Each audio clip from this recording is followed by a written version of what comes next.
বিমান দুর্ঘটনায় নিহত বৈমানিক স্কোয়াড্রন লিডার মোহাম্মদ আসিম জাওয়াদ মৃত্যুর আগ পর্যন্ত দায়িত্ব পালন করে দেশপ্রেমের অনন্য এক পরিচয় দিয়েছেন। জনপদের কারো যেন জানমালের ক্ষতি না হয় সেজন্য দুই পাইলট নিরাপদ স্থান পর্যন্ত বিমানটি নিয়ে আসার চেষ্টা করেন। এতে তাদের মৃত্যু ঝুঁকি আরও বহুগুণ বেড়ে যায়। এক পর্যায়ে কর্ণফুলী নদীতে এসে প্যারাশুট নিয়ে লাফ দেন দুই পাইলট। এতে বিমান বাহিনীর উইং কমান্ডার পাইলট সোহান প্রাণে বাঁচলেও প্রাণ হারান আসিম জাওয়াদ। তিনি বিমান বাহিনীর স্কোয়াড্রন লিডার হিসেবে কর্মরত ছিলেন। আন্তঃবাহিনী জনসংযোগ পরিদপ্তর আইএসপিআর এর পাঠানো এক সংবাদ বিজ্ঞপ্তিতে বলা হয়, বাংলাদেশ বিমান বাহিনীর চট্টগ্রামের জহুরুল হক ঘাঁটি থেকে বৃহস্পতিবার সকাল 10:25 উড্ডয়ন করছিল ইয়াক 130 প্রশিক্ষণ বিমান। নিয়মিত প্রশিক্ষণের অংশ হিসেবে বিমান বাহিনীর উইং কমান্ডার মোহাম্মদ সোহান হাসান খান এবং স্কোয়াড্রন লিডার মোহাম্মদ আসিম জাওয়াদ প্রশিক্ষণ যুদ্ধবিমানটি নিয়ে আকাশে উঠছিলেন।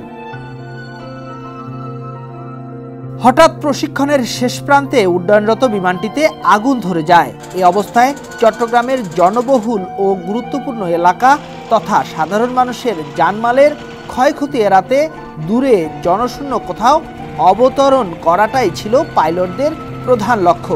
সে লক্ষ্যেই কর্ণফুলী মোহনায় বিমানটি নিয়ে জরুরি প্যারাশুটে নদীতে অবতরণ করেন ওই দুই পাইলট। বিমানটিও নদীতে দুর্ঘটনায় পতিত হয়। এরপর ওই দুইজন পাইলটকে দ্রুত উদ্ধার করে হাসপাতালে নেওয়া হলেও তাদের মধ্যে বাঁচানো যায়নি বীরত্বপূর্ণ ভূমিকা রাখা স্কোয়াড্রন লিডার মোহাম্মদ আসিম জাওয়াদকে। সাধারণ মানুষের জানমাল রক্ষা করে নিজের জীবনকে বিসর্জন দেওয়া জাওয়াদকে হারিয়ে শোকের সাগরে ভাসছেন নিহতের স্বজন ও সহকর্মীরা। ক্যাডেটদের সর্বোচ্চ মর্যাদাপূর্ণ সোর্ড অব অনার অর্জনকারী স্কোয়াড্রন লিডার জাওয়াদের সর্বোচ্চ আত্মত্যাগের এ ঘটনাকেও নজির হিসাবে দেখছেন সামরিক বিশ্লেষক সহ সাধারণ মানুষ। নিজেদের জীবনের ঝুঁকি নিয়ে জনমানুষকে বড় ক্ষতির হাত থেকে রক্ষা করার এই প্রয়াস প্রশংসিত হচ্ছে সামাজিক যোগাযোগ মাধ্যমেও। চট্টগ্রাম বিমান বাহিনীর পক্ষ থেকে বলা হয়েছে, জাওয়াদ 2010 সালে বাংলাদেশ এয়ারফোর্স একাডেমিতে যোগদান করেন। তিনি 2011 সালে একজন পাইলট অফিসার হিসেবে কমিশন লাভ করেন। ওই সময় প্রশিক্ষণে সামগ্রিকভাবে সেরা পারফরমেন্সের জন্য তিনি পেয়েছেন গৌরবমণ্ডিত sword of honour. Mohammad Asim জাওয়াদের জন্ম 1992 সালের 20 মার্চ মানিকগঞ্জের সাটুরিয়ার গোপালপুর গ্রামে। তিনি 2007 সালে সাভার ক্যান্টনমেন্ট পাবলিক স্কুল থেকে এসএসসি, 2009 সালে সাভার ক্যান্টনমেন্ট পাবলিক কলেজ থেকে এইচএসসি এবং 2012 সালে বাংলাদেশ ইউনিভার্সিটি অব প্রফেশনালস থেকে বিএসসি পাশ করেন।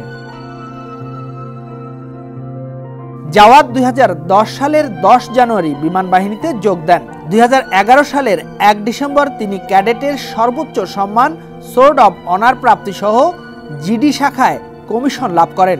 চাকরিকালে তিনি বিমান বাহিনীর বিভিন্ন ঘাঁটি ও ইউনিটে গুরুত্বপূর্ণ পদে নিয়োজিত ছিলেন। তিনি পেশাদারী দক্ষতা ও সাফল্যের স্বীকৃতি হিসেবে মফিজ ট্রফি, বিমান বাহিনী প্রধান ট্রফি ও বিমান বাহিনী প্রধানের প্রশংসাপত্র পেয়েছেন। এছাড়া ভারতীয় বিমান বাহিনীর কোর্সে অংশ নিয়ে সাফল্যের স্বীকৃতি হিসেবে chief of air staff trophy for best in flying অর্জন করেন।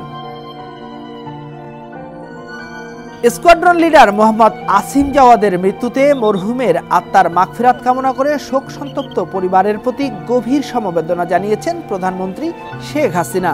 এছাড়া বিমান বাহিনী প্রধান air chief marshal Sheikh Abdul হান্নানও মরহুমের আত্মার মাগফিরাত কামনা করে শোক সন্তপ্ত পরিবারের প্রতি সমবেদনা জানান।